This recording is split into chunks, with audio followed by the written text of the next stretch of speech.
नमस्कार दोस्तों, के हिंदी यूट्यूब चैनल में आप सब लोगों का स्वागत है। आज के इस एपिसोड में हम आज का प्रथम एपिसोड है, ये पहला एपिसोड है। इस एपिसोड में हम बात करने वाले हैं एक किताब के बारे में। उसका नाम है बिफोर यू स्टार्टअप। इस किताब को पंकज गोयल जी ने लिखा है।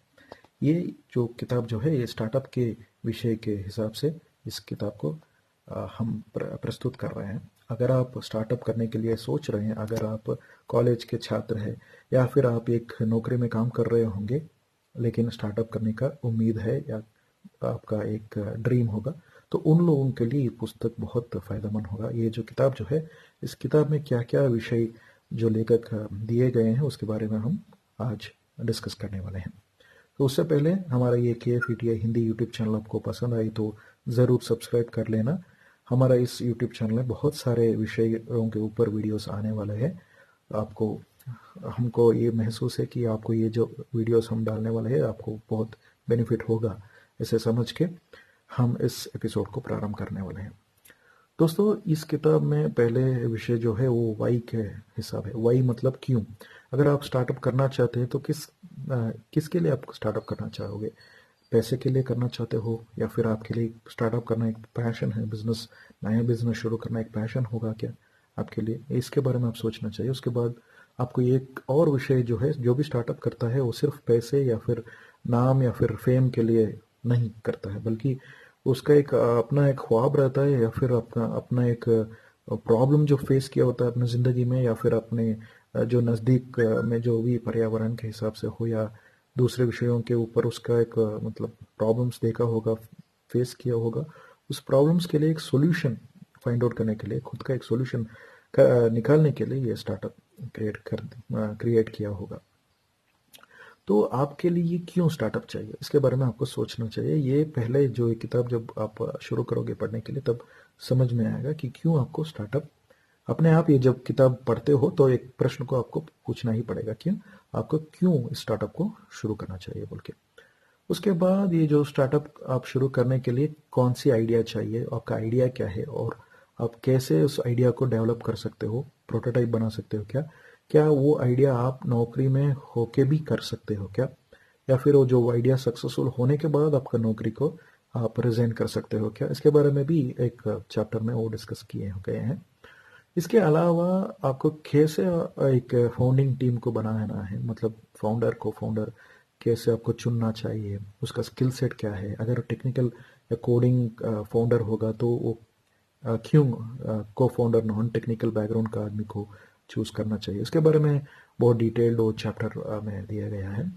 उसके अलावा अगर आप फिनेंशियल या करियर प्लानिंग के बारे में सोच रहे हो तो कैसे आप कर सकते हो, बिना नौकरी छोड़ के स्टार्टअप कर सकते हो क्या, या फिर नौकरी में रहते हुए भी आप स्टार्टअप कर सकते हो क्या।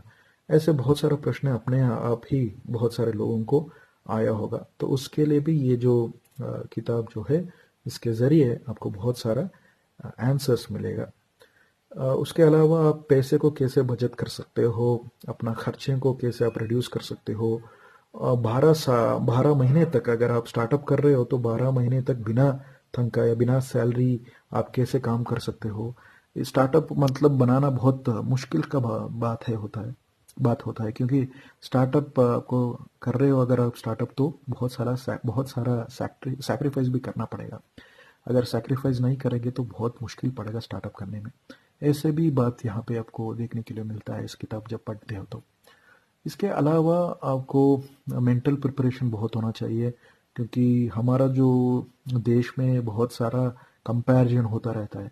तो ये कंपैरिजन से कैसे बाहर आना है, फैमिली का सपोर्ट कैसे मतलब पाना है, दोस्तों के साथ या दोस्तों का सपोर्ट कैसे पाना है, उसके बारे में भी एक स्ट्रॉन्ग बॉन्ड कैसे क्रिएट करना है, ये सब जानकारी इस किताब को पढ़ने के समय पे आपको मिलता है।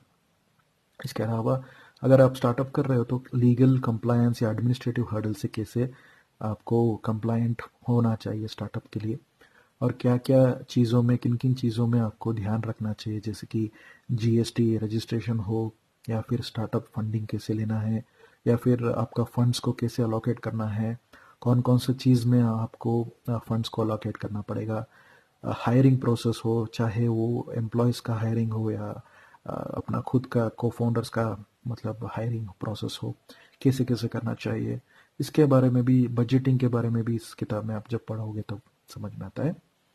इसके अलावा एक एमवीपी के कॉन्सेप्ट के बारे में बोलते हैं। एमवीपी माने तो मिनिमल वायबल प्रोडक्ट बोलते हैं। तो कम से कम रिसोर्सेस को इस्तेमाल करके कैसे आपका आइडियाज़ को टेस्ट कर सकते हो, या फिर कैसे इस एमवीपी को लॉन्च कर सकते हो, उसके बारे में भी डिस्कशन होता है इस किताब में। बहुत सारे रिसोर्सेस दिए गए हैं लेखक ने। उसके अलावा खुद का अपने एक अनुभव को भी यहाँ पे दर्शाते हुए लेखक बोलते हैं कि स्टार्टअप बनाना या फिर उसको स्केल अप करना कितना मुश्किल बात होता है, उसके बारे में भी चर्चा किया गया है इस किताब में। मार्केटिंग कैसे करना चाहिए, अपना प्रोडक्ट जो है वो प्रोडक्ट का प्राइसिंग, दाम कैसे डिसाइड करना पड़ेगा। उसके बाद टारगेटेड ऑडियंस कौन कौन है जब आप एक प्रोडक्ट बनाते हो अपने बिजनेस या फिर स्टार्टअप के ज़रिए, तो उसके ज़रिए कैसे आप रीच कर सकते हो कस्टमर्स को, इसके बारे में भी बहुत सारे डिस्कशंस इस किताब में दिया गया है। और सरल अंग्रेज़ भाषा में इस किताब को आप पढ़ सकते हो, बहुत ही ईजी टू रीड है, वीकेंड रीड भी हम बोल सकते हैं। 9 to 5 जॉब्स में जो भी है, तो वो लोग कैसे अपने जॉब्स को छोड़ के स्टार्टअप में आना चाहते हैं तो क्या क्या करना पड़ेगा, तुरंत आप जॉब छोड़ के स्टार्टअप आने में कौन सा मतलब डिफ़िकल्टीज फेस करना पड़ती है, उसके बारे में भी डिस्कशन किया गया है। उसके बाद कैसे आप बिजनेस को स्केल अप करना चाहिए, स्केलिंग ऑपरेशंस के बारे में, टीम को कैसे डेवलपमेंट करना चाहिए, उसको कैसे ग्रो करना चाहिए, और मार्केट में अपना प्रोडक्ट जो है वो कैसे एक्सपेंड करना चाहिए।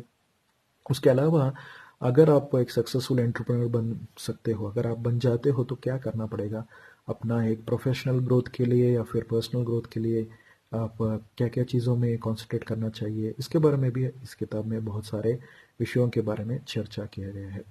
ये किताब जो है, जो भी मतलब छात्र जो लोग हैं उनके लिए बहुत फ़ायदेमंद है, और जो भी स्टार्टअप कर रहे हैं ऑलरेडी उनको भी बहुत यूज़फुल है।